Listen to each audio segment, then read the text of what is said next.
blackout futures. This is pre-market action. Solid green. Dow up 120. NASDAQ up about 137 points. David Nicholas joins me now. David, we've been talking about this a lot on the show, the need for more electricity. And we've been saying we need nuclear power. So how do you invest in nuclear energy? Yeah, Stuart, that's right. You don't get AI, you don't get data centers, you don't get cloud without energy. Nuclear, I think, is the best way to play. But I want to make a distinction for our viewers.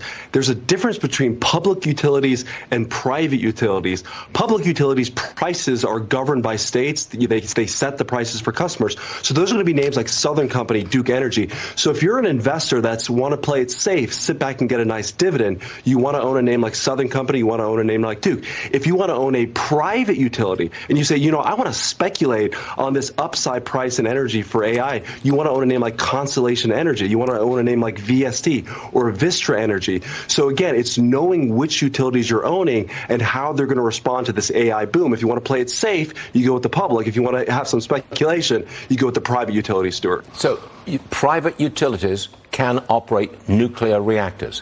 They can do that? They do. That Constellation does, and Vistra does as well. Absolutely. So they're in it already. Okay, that's good to know.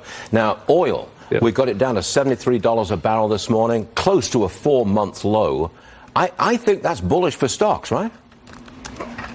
Yeah, I mean, Stuart, energy shows up in every little bit of stock prices, from transportation. This is the busy summer months. So I think we're in somewhat of a slowing economy. Lower energy prices is good for the consumer. There's a lot here that makes sense. Even it helps the Feds, because if energy prices stay low going into the summer months, going into the fall, that shows up in the CPI numbers, and that may make the Feds say, you know what, we could start seeing interest rate cuts this year. So overall, lower energy prices is a good thing for stocks and the economy, Stuart. David, I'm wrapping this all together, and it sounds like you think this bull market continues. Yeah, I think it does. I think we're getting a lift here with energy, so I think this is still a time that you want to stay invested, because if the Fed lowers rates this year, you don't want to miss that ride, Stuart. Got it. David Nicholas, I'm looking forward to the ride if and when we get it. Thanks for joining us. See you again soon.